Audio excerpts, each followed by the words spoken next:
I found out that my parents left everything to my sister in their will, so I stopped helping them with their bills and mortgage payments. A month later, my mom texted, "The mortgage is due." I simply replied, "Okay, Reddit, buckle up, because I'm about to drop a family drama bomb that would make a soap opera writer weep with envy. I need to vent, and you, my anonymous internet jury, are my only hope." So here's the scoop. I recently discovered my parents' will, and it's basically a love letter to my sister Laya, 22F, leaving her absolutely everything. The house, the savings, the vintage collection of porcelain thimbles. Yes, they exist. The lot. Now, don't get me wrong. I love Laya. We've shared countless embarrassing childhood moments, like that time she tried to give me a haircut with safety scissors, resulting in a look best described as attacked by a lawnmower. We've had our squabbles, sure. Like when she borrowed my favorite band t-shirt and returned it smelling suspiciously of her ex-boyfriend's cologne, who, by the way, smelled like a gym sock dipped in cheap aftershave. But deep down, we're family. But here's the kicker. I've been the family's unpaid, overworked, and underappreciated handyman errand boy financial lifeline for months. My dad's been battling some health issues that make him look like a tired teddy bear. And my mom's been pulling double shifts at the diner, serving up greasy spoons with the enthusiasm of a robot vacuum cleaner. I've been the one mowing the lawn and dealing with the neighbors' judgmental stares when I accidentally scalped a patch of it, running to the pharmacy for Dad's meds, and trying to decipher the pharmacist's handwriting that looks like ancient hieroglyphs, and even coughing up a chunk of my hard-earned burger-flipping wages to help with the mortgage. And let me tell you, flipping burgers is no joke. I've had grease burns that look like abstract art, and I've memorized the precise number of pickles that constitute extra pickles. It's 7, by the way. I've sacrificed my social life, my video game time, and even my precious sleep to keep this family afloat. I'm basically a teenage superhero, except my superpower is the ability to fold fitted sheets, a skill I'm pretty sure isn't on any Marvel character's resume. The discovery of the will was a total accident. Picture this, I'm in the attic, which looks like a hoarder's paradise crossed with a museum of forgotten dreams, helping Dad sort through some dusty boxes. I find a folder labeled Important Documents, which, in hindsight, should have been a giant red flag. I open it, thinking I'm finally going to uncover the secret family recipe for Grandma's legendary cookies. Instead, I find the will. And there it is, in black and white, Laya's name plastered all over it like a winning lottery ticket. My eyes scanned the document, each word hitting me like a tiny pixelated hammer. I felt like I was in a bad dream, where everything was slightly blurry and the background music was a record scratch. Sole beneficiary. Those 2 words echoed in my brain like a broken record. I felt like I'd just been told that Santa wasn't real, and that the Tooth Fairy was actually just a squirrel hoarding teeth. I mean, come on. Why Laya? Don't get me wrong, she's great. She can parallel park like a pro, and she makes a mean lasagna. But I'm the one who can fix the leaky faucet, unclog the toilet, and explain the difference between a router and a modem to my parents, a conversation that usually ends with them staring blankly at me. Suddenly, all those hours I spent trying to fix the ancient washing machine, which sounded like a herd of elephants doing the tango, seemed utterly pointless. Why bother fixing things if I wasn't even considered part of the long-term plan? I felt like I was being told I was just a guest in my own home, like a temporary resident at a quirky bed and breakfast where the breakfast is just stale cereal and the bed is a lumpy couch. I didn't confront them immediately. I needed time to process this betrayal of epic proportions.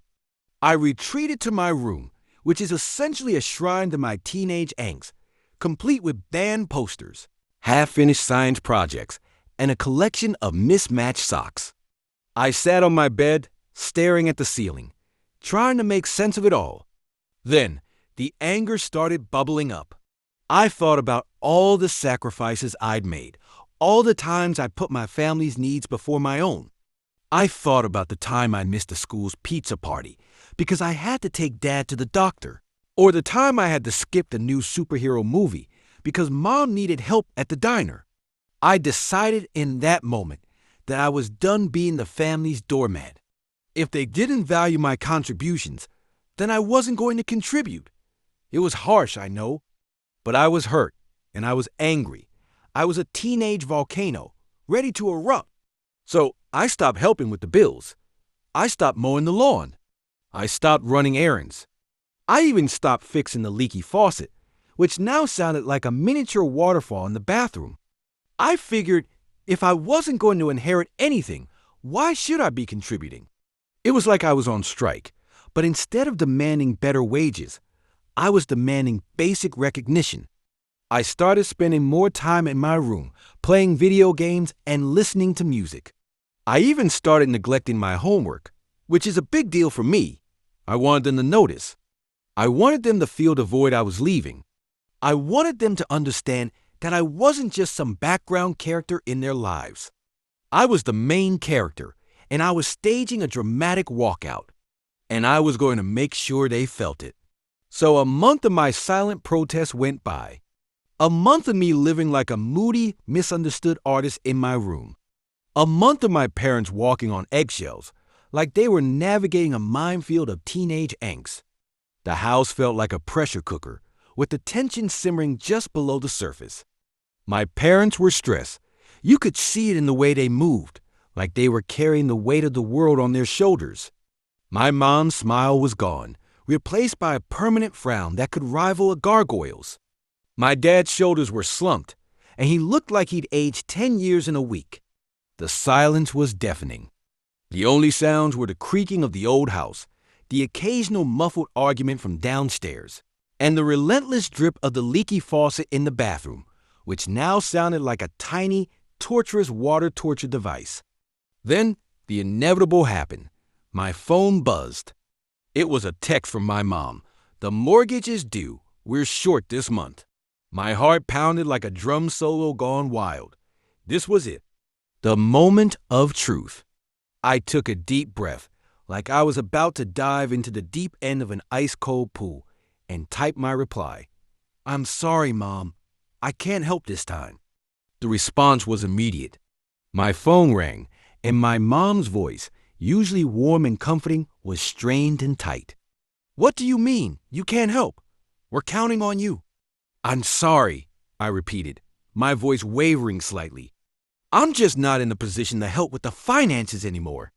I could hear the confusion and panic in her voice. What do you mean? What's going on? I didn't mention the will. I couldn't bring myself to say the words, but I could tell she sensed something was off. There was a pause, a long, drawn-out silence that felt like an eternity. Is this about the will? She asked, her voice barely a whisper, like she was afraid to even say the words out loud. I didn't say anything. I just held my breath, waiting for the explosion. Listen, she said, her voice regaining a bit of strength. We need to talk. Can you come over? I agreed and made my way to their house. The walk was agonizingly slow, each step feeling like a mile. When I arrived, they were both waiting for me at the kitchen table. They looked like they'd just finished a marathon, but instead of running, they'd been wrestling with their own guilt and worry. We sat down, the silence thick and heavy. My mom started, her voice trembling slightly. We need to talk about the will, she said, her eyes filled with a mix of sadness and regret. It wasn't meant to hurt you. We made that decision years ago, my dad added, his voice hoarse. When Laya was planning to go to college, we wanted to make sure she had a secure future. We didn't anticipate your dad's health issues, my mom continued, or our financial struggles. We always intended to discuss this with you, my dad said, but we just haven't found the right time. Right time? I scoffed, though I tried to keep the sarcasm out of my voice. The right time was before I found out by accident. The right time was before I started feeling like I was just a TM to this family. But why not tell me? I asked, my voice rising slightly.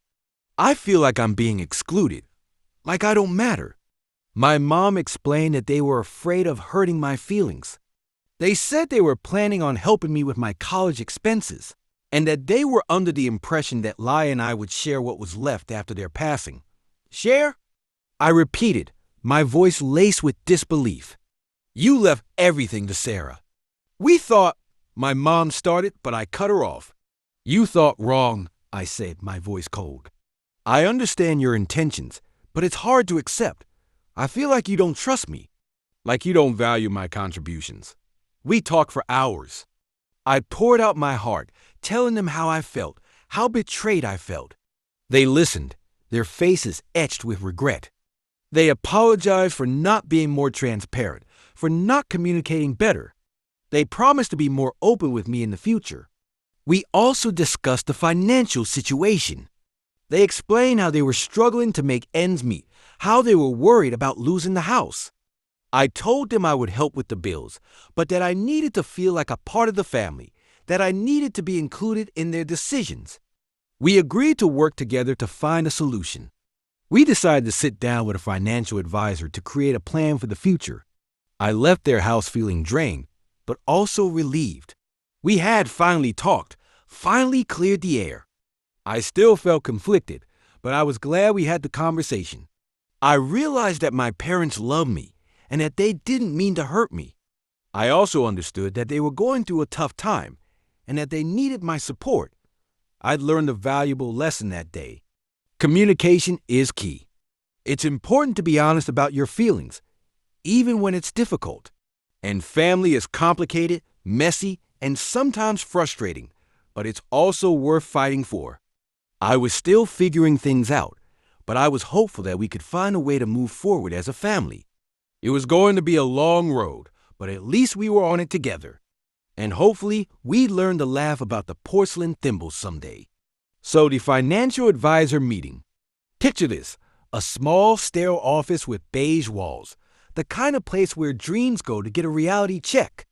We're sitting around a polished mahogany table, my parents looking like they're about to face a tax audit, and me trying to look like I know what amortization means. Spoiler, I don't. The advisor, a woman with a voice as calm as a meditation app, and a spreadsheet that looked like it contained the secrets of the universe, started going over my parents' finances. She talked about assets, liabilities, and cash flow, all of which sounded like words from a sci-fi movie.